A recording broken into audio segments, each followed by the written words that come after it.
Kalau fans Serie A tuh kadang-kadang satu disenggol semuanya gerak. Iya. Solid. Ada yang bilang Ambrosini masuk Milan nyogok. Lu bilang Inzaghi bagus, karena apanya lu bingung. Tapi dia bagus, nah itu. Itu susah. Itu kan cupu kata gitu. Dia nggak pernah dipalak kali ya mainnya tuh. Iya, belum pernah dicekek dia. Direkam nih.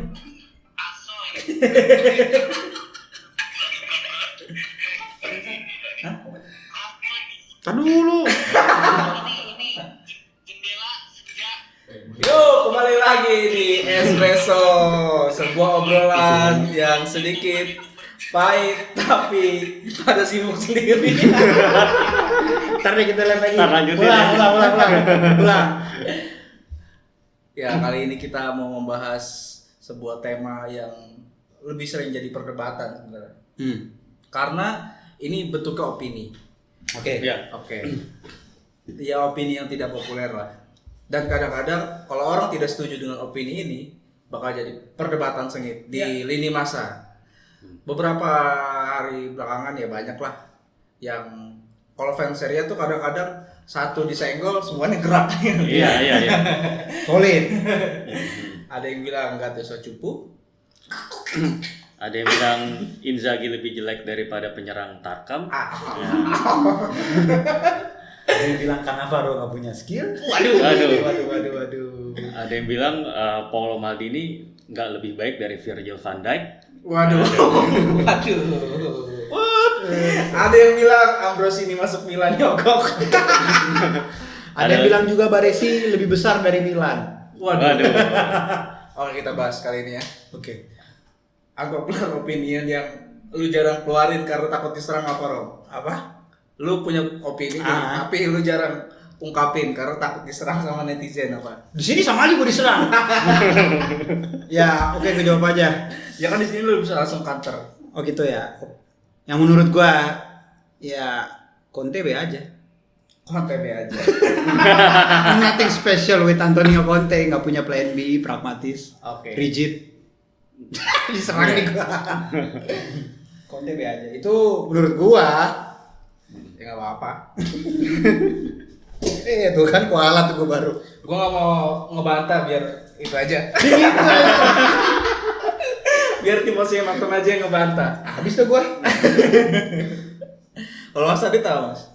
Ya, masih ada hubungannya sama bahasan kita yang sebelumnya. Gue bilang nomor 10 terbaik Roberto Baggio. Wah. Mungkin itu unpopular buat beberapa orang gitu. Buat lu sendiri. Hah? Enak aja lu. Main aman lu sendiri apaan? Gua ada siapa ya? Ya tadi mungkin jadi perdebatan juga ya soal Del Piero. Kalau yang nonton video sebelumnya, cuma itu pasti banyak dukungan. Gila, pada main aman semua gua doang nih. Kalau menurut gua Inzaghi striker terbaik di dunia. Yes. Karena gini nih, kalau misalnya orang bilang nih striker ini jago karena dia dribble bagus. Lu bilang Inzaghi bagus, karena apanya lu bingung. Tapi dia bagus, nah itu. Itu susah. Itu susah. Karena ada yang bilang Inzaghi itu terlahir offside. Ada yang bilang Inzaghi itu nggak bisa main bola sama sekali sebenarnya. Tapi menurut gua dia terbaik. Tapi memang kalau dilihat dari dia dribble tuh berantakan, nggak bisa megang lama dari 5 detik kayak Inzaghi bola tuh. Nggak bisa dribble, cuman golnya tuh banyak, aku bingung loh. Dan gol-gol pentingnya tuh ngelewatin kiper. Iya. Bolanya pelan, gue inget banget Milan Liverpool tuh bolanya dikolongin Reina, ciat. Dan kiper-kiper jago, Peter Cech, Oliver Kahn, Oh iya. Buffon itu Terus- aduh udah jadi korban dia berkali-kali kan. Dia cuman modal lari, Pirlo nendang tendangan bebas, bisa gol. Yang nendang Pirlo yang golin dia gitu loh. Cuman modal ke game. Ini yang paling ngeselin, dia sering boker sebelum main. Emang ya? Gara-gara sering makan mie yang biskuit bayi. Oh iya. Itu katanya ini tahayulnya dia kayak kalau gua boker sebelum bertanding itu timnya menang gitu Nah. kata dia gitu. Jangan-jangan ditempelin tuh. Gua tahu tuh. Kakinya. Terus jadi gacor nanti lolos offside tuh. Tapi itu makin sulit dijelasin nih jagonya Inzaghi itu apa. Makin ngebuktiin kalau dia tuh jago gitu. Jago emang nggak bisa nggak dibilang Inzaghi itu jelek, nggak ada sih menurut gua, nggak ada yang bilang dia. Ada nggak sih yang bilang? Ya banyak. Itu tadi Mas Adit bilang dia Oh, ini iya. ya. Plaza striker kampung. Striker Tarka. Bukan itu, ada netizen yang ngomong Oh itu, iya, gua netizen dengar. ngomong. Apa yang dia pikirin bisa ngomong gitu ya? Enggak, tapi sebenarnya kalau pernah ngelihat Inzaghi waktu di Atalanta itu Nah. jago loh. Pernah ngegolin Kan top tendangan scorer dia di bebas, Atalanta. iya 24 gol waktu itu. Dia tuh ngegolin waktu di Atalanta tuh pakai sambil ada dribblenya juga, ada ngebawa bola dari tengah juga, pernah tendangan bebas juga. Emang menurut kalian berdua kenapa nih dia bisa abis begitu dia pindah ke Juve, abis itu ke Milan, gaya mainnya tuh berubah gitu. Iya. Kalau menurut gue balik lagi ke taktis sih ya. Gue lebih bahas yang di Milan ya, karena lebih menonjol dia di Milan dibanding di Juve. Maksudnya secara gelar ya, maaf. Maksudnya UCL dong. Nggak, maksudnya dan dia memang di era kita lah, kebetulan di era kita atau ke atas gitu memang orang taunya Inzaghi sudah di Milan ibaratnya gitu. Kalau dirunut historinya ya iya, dia di Juve juga termasuk salah satu pemain yang penting. Cuman ini dia masalah taktis lagi gitu, balik lagi kenapa Inzaghi permainannya berubah. Kayak sekarang kita lihat Ronaldo aja deh, itu contoh paling deket. Gimana seorang winger lari gocek-gocek crossing sekarang jadi bomber striker. Nggak beda jauh sama yang terjadi sama Inzaghi di Atalanta. Dia mungkin sering penetrasi, maksudnya dribble sambil bawa bola, tapi sekarang pas dia udah di kita sebut Juve atau Milan itu dia ya kayak tadi yang kita sempat bilang, golnya tuh totalnya dia cuma tinggal mundur dikit. Yang pas kalau lihat peluangnya Milan waktu lawan Bayern Munchen yang menang 4-1 ya, champion tahun berapa itu kan golnya kan kayak gitu tuh. Jadi dia cuma tinggal ngerapetin barisan sama back sama garis pertahanannya Bayern Munchen, terus dia cuma mundur sekali, terus ada yang passing tuh, gue lupa siapa, Seedorf passing lagi, set, tinggal lawan Oliver kan. Itu nggak ada yang bisa sangka permainan dia. Jadi itu murni masalah taktis sih menurut gue. Memang dia ditugasin untuk striker yang mencari posisi. Jadi dia banyak membuka ruang. Memang pergerakan dia bikin back tuh kewalahan, bikin back jadi kebuka shape-nya. Itu sih menurut gue yang perbedaan Inzaghi dulu sama sekarang. Nah makanya dengan begitu, apakah emang udah bener kalau orang bilang kalau Inzaghi itu nggak bisa main bola? Kan ya Nggak mungkin. nggak dong, gitu dong. Mungkin. Pemain bola kalau nggak bisa main bola nggak mungkin dia bisa ngebobol kiper kayak Oliver Kahn, Iya. Peter Cech, Buffon gitu. Ya. Sama yang bilang misalnya apa tadi Inzaghi cuma bisa offside gitu kan. Lebih sering offside lah. Lahir offside bahkan. Terakhir offside bahkan. Nah, dia tuh bisa nempatin posisinya dengan benar itu pakai otak loh. Iya dong. Iya, Menurut pasti. gue di era sepak bola modern yang punya insting kayak gitu baru Thomas Muller kali ya. Maksudnya Zaman dia tuh sekarang. sering ada Iya. di posisi yang tepat, Iya, di waktu iya. yang tepat ya. Iya. Kayak gitu. Nah, kalau di Itali bahkan banyak banget yang bisa ada striker baru, the next Inzaghi. Nggak Padahal ada, tidak nggak ada. semua lewat. Coba mungkin kalau netizen ada yang tahu apa natural posisinya Inzaghi, pasti bingung jawabnya. Sama kayak tadi sama kayak kemarin episode yang Del Piero. Apa natural posisi? Maksudnya dia striker. Cuman kalau kita ngomongin role lebih spesifik, apakah dia poacher, apakah dia bomber atau dia iya. pressing gitu. Atau dia pelatih sebenarnya di lapangan Sambil ada. Walaupun akhirnya jadi pelatih juga cuman Iya. kayak apa misalnya sering yang dipuji kan pasti Asisa Pirlo atau Asisa Kakak gitu. Sebenarnya instingnya Inzaghi itu menentukan. Oh, Iya, iya sih. Dan chemistry-nya dia sama pemain tengahnya lah itu penting banget, karena si pemain tengah juga harus punya visi tersendiri ya. Maksudnya lu pas main sama Inzaghi, lu udah nggak bisa mikir biasa, lu harus mikir umpan-umpan yang out of the box. Iya. Harus mikir kayak gitu sih kalau menurut gua. Nggak bisa lu cuman ngandelin true pass yang bisa dibaca back lawan gitu. Inzaghi bakal jadi jelek mainnya. Tapi kalau lu bisa ngasih bola yang kira-kira back lawan nggak bisa prediksi gerakannya Inzaghi, udah lu bakal jadi pemain tengah yang bagus. Cuman satu nih yang gue ragu dari Inzaghi nih. Kalau Inzaghi main di zaman sekarang ada VAR. Nah, gue nggak tahu nih golnya sebanyak sekarang apa enggak ya. Enggak sih kayaknya. Bakal ribut mulu dia kayaknya mau wasit. Kalau misalnya dia tapi misalnya hokinya masih di level dewa itu ya, bisa aja tetap. Pokoknya itu keberuntungan dia itu anugerah sih menurut Dewi gue. Fortuna. Cuma tetap sih, karena VAR itu kan di satu sisi memang sportif, adil buat tim. Adil, tapi memang mengurangi esensi keindahannya sepak bola. Seninya sepak bola adalah gol-gol macam tangan Tuhan Maradona, gol hantunya Inggris. Itu kan sebenarnya yang bikin sepak bola tuh menarik untuk ditonton. Iya. Dan salah satu gol-gol Inzaghi mungkin banyak. Taruhlah Inzaghi misalnya mencetak selama karirnya 200 gol. kita bisa mikir, mungkin bisa asumsi 50 gol Inzaghi sebenarnya offside. Iya dong. Tapi kalau misalkan ada VAR mungkin sportif. Tapi jadinya nggak seru gitu loh, nggak bisa ada buat orang diskusi, wah ini offside, ini enggak, ini offside, ini enggak gitu. Itu menurut gue yang jadi lebih bikin sosok Inzaghi itu lebih menarik. Dan dia lumayan ditakutin sama pelatih. Bahkan pelatih sekelas Sir Alex, Jose Mourinho ya kan bisa stres mikirin pergerakan Inzaghi doang. Iya, sumpah bro. Itu back kayak Roberto Carlos itu juga dia deg-degan juga kalau tiap ngadepin Inzaghi sih.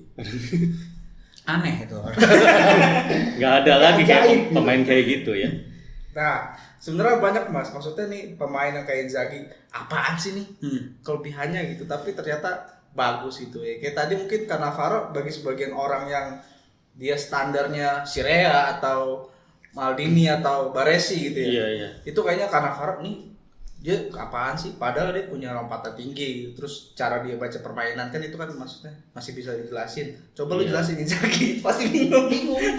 Iya. Ya kalau kayak yang teknis kayak Cannavaro gitu kelihatan markingnya bagus, leadershipnya oke, terus ya loncatnya mungkin apa tadi tinggi gitu kan. Ya itu kebaca ya teknis. Inzaghi itu nggak kebaca. Susah dijelasin. Akurasi tendangannya aja itu ibaratnya 50-50. Walaupun dia udah man to man sama kiper masih ada potensi nggak gol gitu loh. Nggak selamanya dia man to man gol gitu loh ibaratnya. Tapi pas dia udah man to man sama kiper itu pasti ada kejutan. Sama satu yang bikin mental lawan jatuh tuh Inzaghi walaupun golnya cuma nyentuh dikit tuh selebrasinya gila-gilaan. Udah Selebrasinya bikin kayak gol salto ya. nah, itu selebrasinya intimidasi banget sih. Parah. Kalau misalnya lu main futsal atau main bola gitu, terus lu ngeliat ini orang kagak bisa apa-apa tapi golin lagi kan kesel ya kan? Iya sih. Nah itu pasti bikin konsentrasi kacau sih.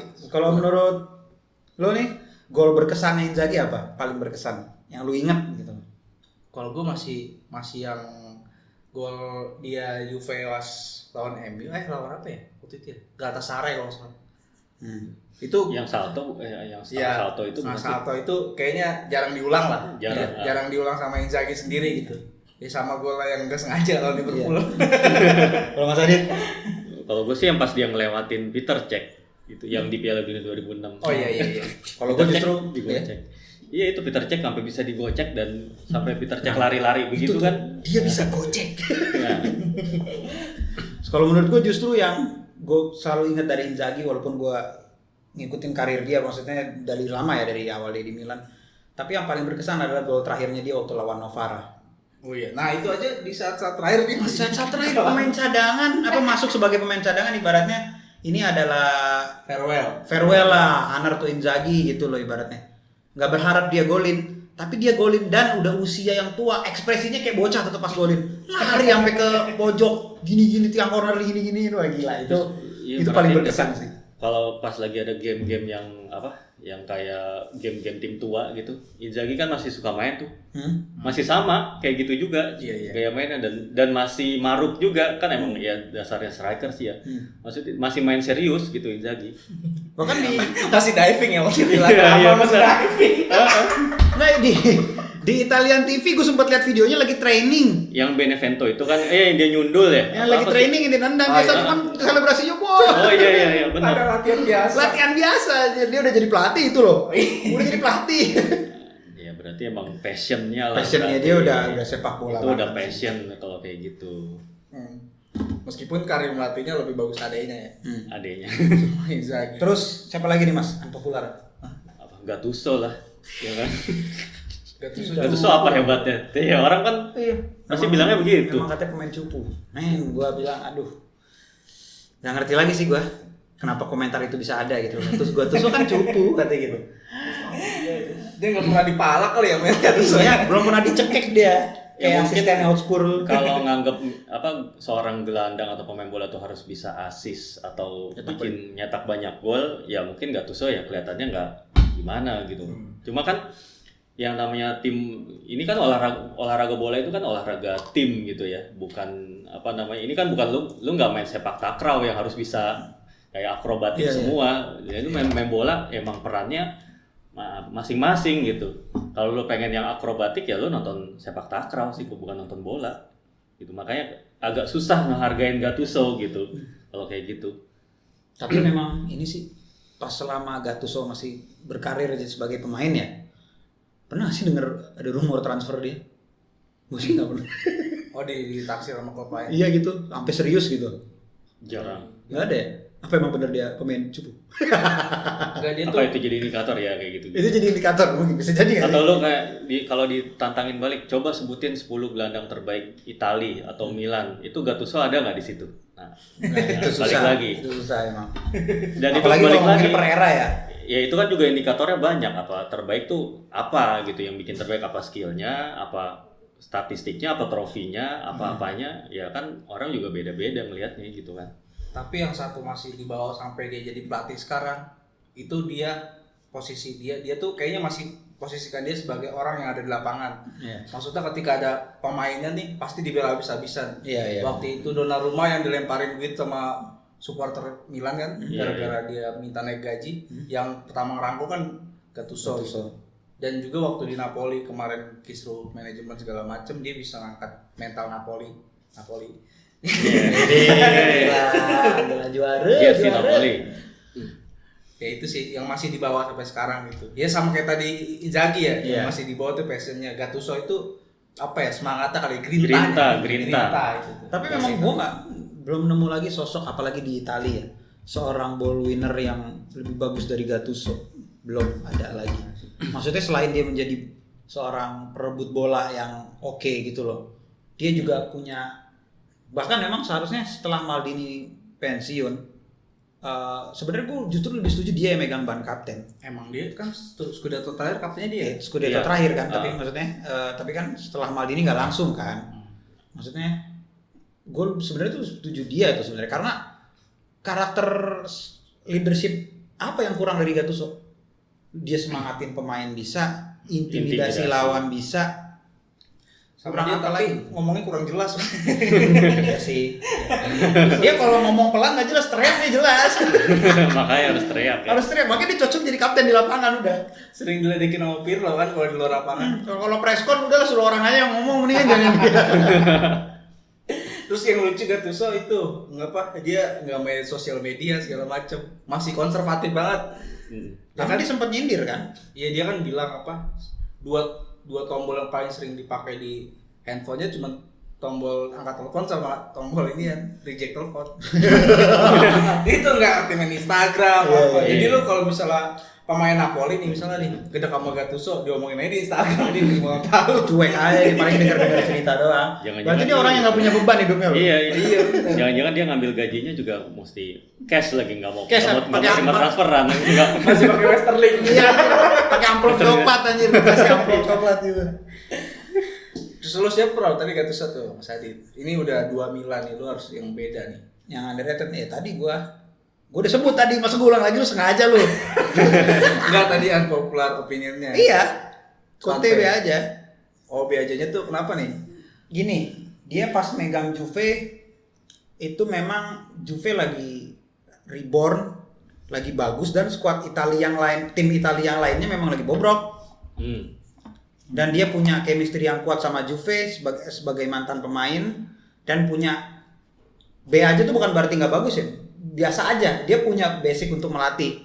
Punya skema yang bagus untuk skema taktik yang bagus ya, maksudnya yang tapi standar gitu loh maksud gue. Itu aja yang dipakai. Itu aja udah biasa aja dan memang sekali terbukti efektif udah nggak ada lagi inovasi. Jadi menurut gue Conte pada saat dia dicopot sama Inter, nggak maksudnya sama Inter nih di pasti ini atau di Chelsea lah. Tapi kita bahas yang di Inter aja, maksudnya pasti udah dicopot ke Inter gitu loh. Itu kan ekspektasi orang yang kayak waduh sampai dibikin iklannya bagus banget dia di dalam mobil ya kan, yang kayak not for everyone segala macem. Terus dengan bawa apa sih istilahnya milestone yang masih belum oke, maksudnya sebagai juara Serie A, sekali juara IPL dan itu pun di musim kedua nggak terbukti. Di Euro juga dia nggak juara. Iya. Nggak juara kan? Cuman dia memang ngalahin Spanyol. Iya. Kalau nggak salah Sama Spanyol itu Belgia. sama Belgia itu yang Belgia waktu itu belum sekarang lah ibaratnya ya. Maksudnya pada waktu itu Spanyol lah yang masih oke 2016 ya. 2016. Nah, itu ya cuman itu yang dibawa. Jadi maksud gue pas dia datang latih Inter, gue liat ini cuman euforia aja nih, heboh, optimisme. Internya tuh memang wajar-wajar aja gitu loh, karena sosoknya Conte memang oke. Kalau ngomongin sosok ya, sosok oke. Cuman kalau pas dia skema taktiknya atau kayak gini ya, lihat klasemen sekarang aja. Maksudnya apakah bukan maksud gue, apakah ekspektasinya sampai gitu loh. Ya kita tunggu musim depan sih. Gua rasa sih musim ini masih bisa dimaklumi mungkin. Kalau ini kan musim pertama gitu, ada alibi lah gitu.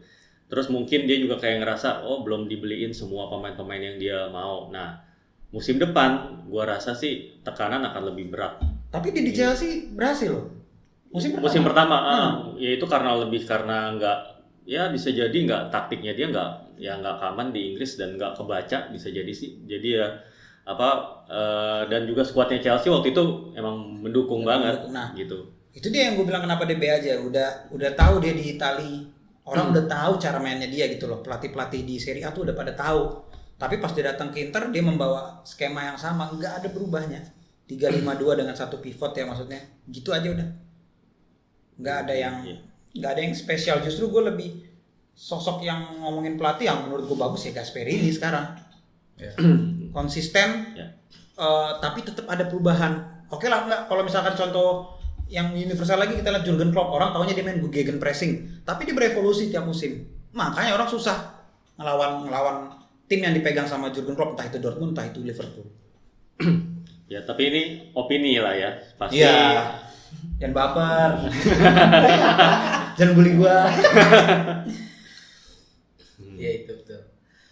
Tapi kalau tadi pelatih Conte, misalnya dia bikin sebuah itulah nih terobosan baru. Lu ngejebak gua lagi.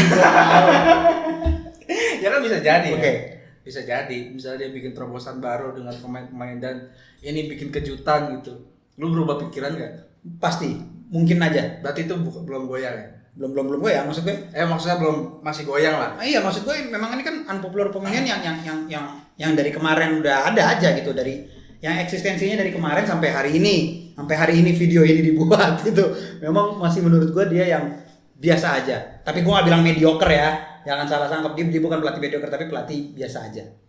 Oke, kalau dibandingin sama angkatannya ya lumayan lah ya, lumayan mencolok. Lumayan mencolok. Iya. Banget. Tapi kalau tadi Mas Adit Gattuso pemain yang punya skill, itu masih opini juga nih. Opini dong. Masih bisa didebatin. Tapi kalau di poin lagi pemain ajaib, itu udah mutlak. mutlak. Nggak bisa. Nggak usah dibantah udah. Nggak usah dibantah itu.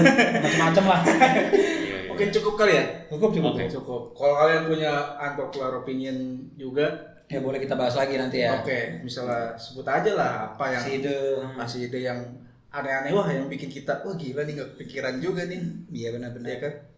Ada yang bilang misalnya Bonera lebih jago dari Maldini misalnya nih. Atau yang kayak tadi Ambrosio ini masuk nyogok. Itu the best tuh. Iya. Atau ada yang bilang Ronaldo udah habis gitu misalnya. Ronaldo udah habis, itu wajar lah ada opini-opini kayak gitu. Atau Ronaldo lebih besar dari klub. Bisa dong. Atau Zlatan sebenarnya juga biasa aja gitu ya.